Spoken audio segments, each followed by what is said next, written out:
don't think you're someone who does go out and do a whole lot of extracurricular racing. So, obviously that was the plan this week.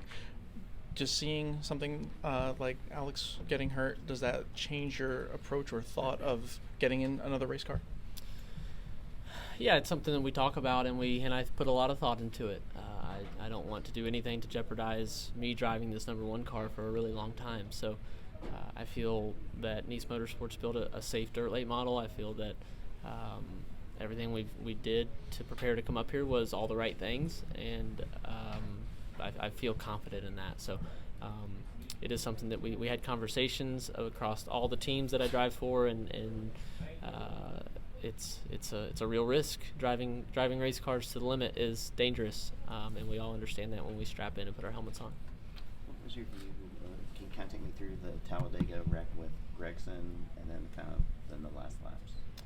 Yeah, full effort to push Noah on the start, on that restart. Just fully committed, had help from the 5 and the 8, so knew we had a line of Chevys there.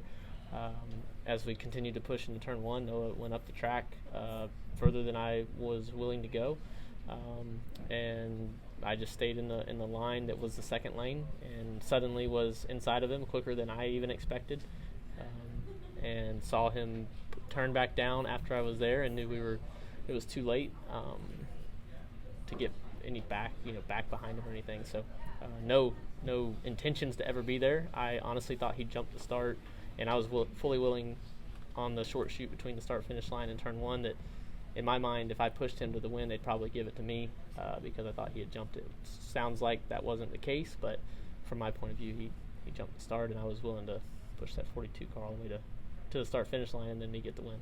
Frustrating end to that race? Not really, Bob. I go into those fully expecting to be backwards in the grass at 200 miles an hour, and if I don't hit anything and I can get back to pit road and be on the lead lap with a few to go, we'll have a shot. The next gen car has evolved a bit where you really have to put in some long hours and a lot of laps to make your way to the front if you're not there. So I thought we did a really good job of being aggressive when we needed to be. We weren't aggressive at times in the race, but I could really make a difference with my line, and I could push my line forward. So upset, for sure in the finish, but not in the effort. Following up on that gives you a winless streak of just about an entire season now.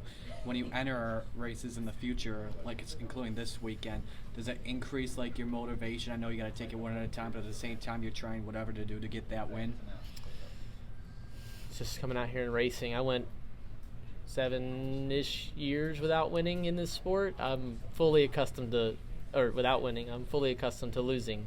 I'm a professional loser in my career, so I only win a couple times. I've only won a couple times, so no, nothing here. I know how fast our cars are, and I know the processes that we're going through to get back to victory lane, and I'm at more peace right now with everything than I've really probably almost ever been in my career. Ross, you mentioned the speed and then the results. What up? It's Brad Perez. Click subscribe and watch one of the 2 videos right beside me. Visit frontstretch.com for more racing content.